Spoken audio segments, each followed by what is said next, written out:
For more insights, we are joined by Michelle Schneider. She is the Chief Strategist at marketgauge Group. Michelle, Happy New Year. How are you doing? I'm doing great, Ryan. Happy New Year to you. Well, at least happy sort of Western global New Year. I know we have Asian New Year coming up. That's right, around the corner. Now, let's talk about how markets have been playing out 2025 so far. And it does look like a bit of a, I suppose, lackluster start. Technology shares are pulling back. What do you make of the latest start of January so far? Well, we're not surprised. In fact, I think the last time you and I spoke, we talked about the fact that we could start January somewhat shakily because after the last Fed meeting, which they were calling the hawkish cut, yields have gone up, the dollar has gone up, and we know that that can put a lot of pressure on the market, and that's just one area. Of course, another area to be looking out for has been the geopolitical situation, which continues to be somewhat erratic. And now, of course, even though it's not necessarily a market mover, but it could eventually become a market mover, we have, the horror of what's going on in California. But we also have a freeze going on in Europe, and that's what has sent oil and gas prices up.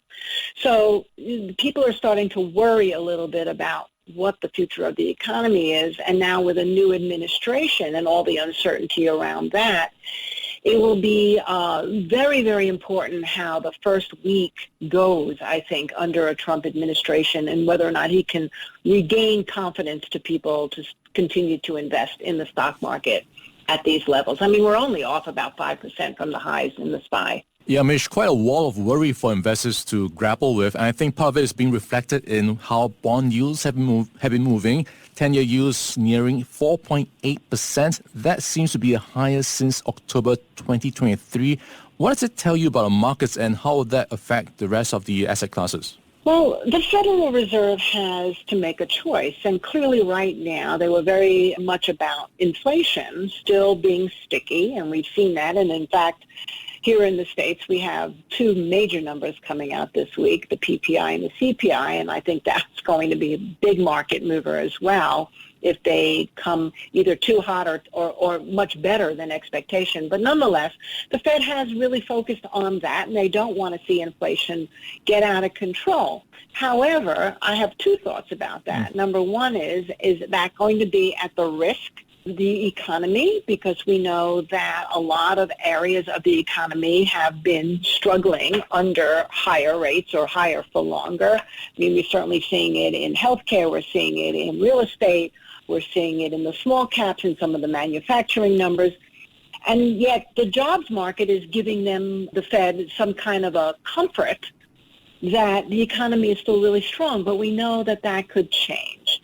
So I think that's really what's happening right now is the Fed is made a stance, but they could easily pivot. I would not be surprised to see a pivot from the Fed as we get into the spring, especially if the market cannot gain good footing. Yeah, looking at how the U.S. economy has been chugging along, there are some pockets of the economy that's still looking quite strong. And in that sense, I'm seeing small caps potentially doing well. What's your take on how to position for 2025, looking at how technology has been pulling back? Are you seeing that rotation pick up pace? No, really, not yet. I mean, if you look at the charts, we still have NASDAQ and the Mag 7 stocks, even though they've come off. They're still holding up better than a great deal of stocks in the small caps.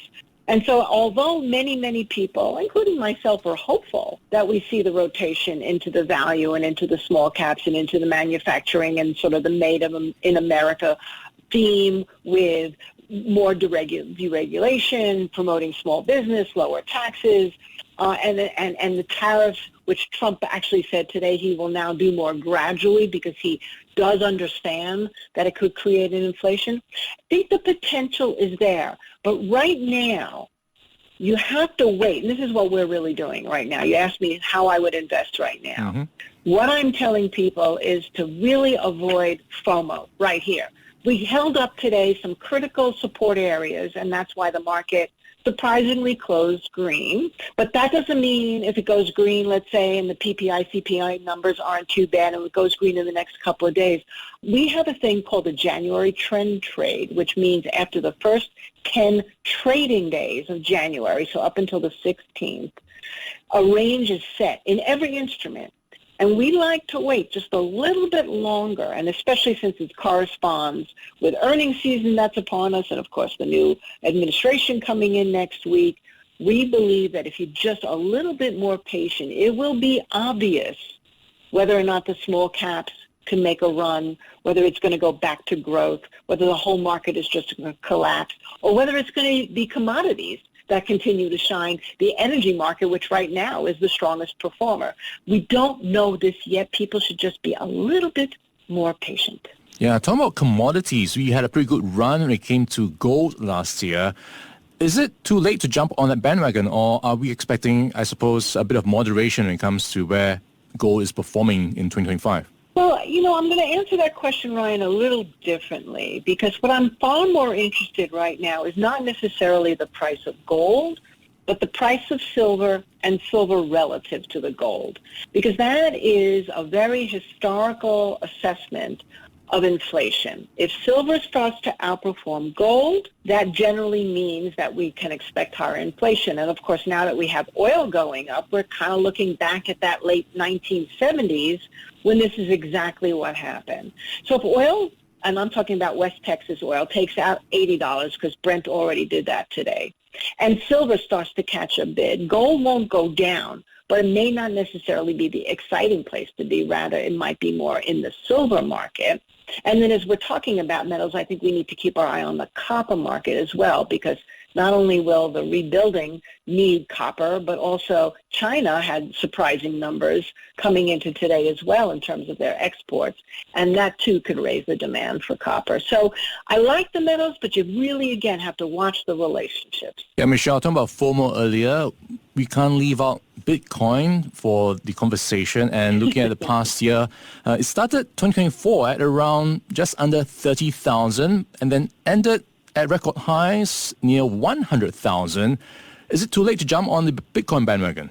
Well, right now, again, today was very interesting in the market because Bitcoin went down exactly to a critical support level using a 50-day moving average, which a lot of institutional investors like to look at.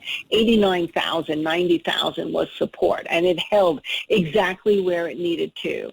So I think that gives you a pretty good idea of where you'd be wrong if you were looking to get in, let's say, because again, we have a very pro-Bitcoin administration coming in. I'm actually also looking outside of actual Bitcoin into some of the alternative currencies. It's very controversial, but there are some other areas of the market that in terms of the altcoins that could actually outperform. And Ripple, XRP being one, there's a lot of talk and buzz about XRP.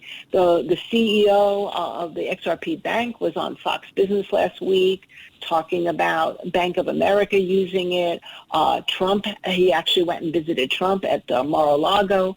So look there and look at Bitcoin. And I think if we hold that 89, could we get back up and see 130, 150 next year?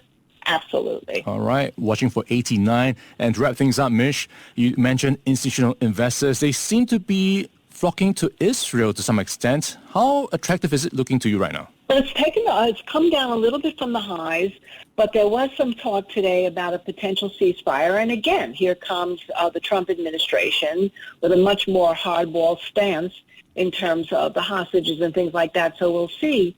But I think the bigger point was considering how much war and how much money Israel has spent on armaments and missiles and things like that, that ETF has done very, very well. So clearly there is an area of investment in Israel outside of that is interesting, and Trump could be a very friendly president, as he's already suggested, to Israel, which means we're looking for mergers and acquisitions coming out of there, particularly in the technology space and the biotechnology space.